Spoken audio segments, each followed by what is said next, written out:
जोशी थे, उन्होंने 10 साल से कहा महाराज इस बालक को त्याग दो, वरना ये पूरे कुल को नाश कर देगा, इसके जैसे योग है इसके। उसका जन्म हुआ था, सबने राय दी थी, लेकिन वही मोह, दशराज को भी मोह था, उन्होंने त्याग दिया।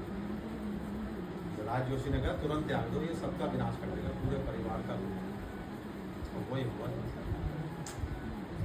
लेकिन एक उसमें गुण था कि जैसे जो दान करेगा तो वो और बढ़ जाता था, कहीं भी जैसे खर्च करेगा उसमें एक गुण था, वो भगवान कृष्ण को मालूम था।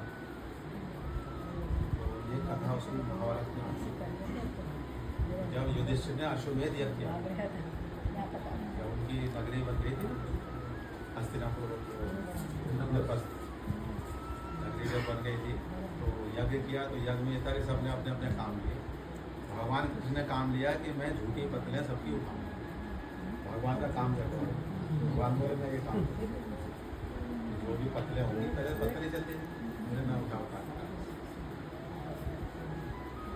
और फिर ये आया कि भाई जो कैशियर कौन बनेगा, खजांची कौन बनेगा, कि जो धन का हिसाब रहे कितना आया कितना गया। तो भगवान से पूछा भाई किसको बनाए, भगवान बोले दुर्योधन को बना।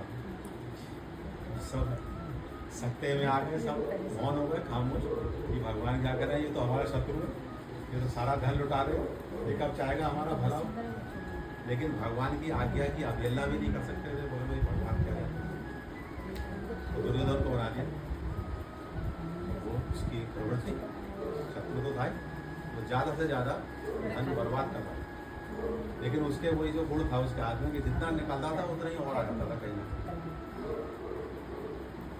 तब भगवान ने आखिर में जब युद्ध समाप्त हो गया, यज्ञ अंत में उन्होंने बताया कि मैंने इसलिए बनाया था कि इसके अंदर ये गुण है, ये जितना खर्च करेगा उतना ही बढ़ेगा, जो कोष है ये उनको मालूम। इसलिए अगर गुरु और भगवान आपके सहायक हैं तो आप कहीं हार नहीं सकते। इससे शिक्षा ये, क्योंकि भगवान सहायक, वरना पांडवों में था क्या ये बताओ, केवल भगवान सहायक। उन्हें पता था कि ये जितना खर्च करेगा उतना बढ़ जाएगा, तो इसे बनाओ। भगवान ने छोटे पत्थर लिया था, झूठे पत्थर उठाने का खुद को लिया था ये काम। ये शिक्षा के लिए कि सेवा सबसे बड़ा, सेवा के लिए सेवा सबसे बड़ा शिक्षा दी थी।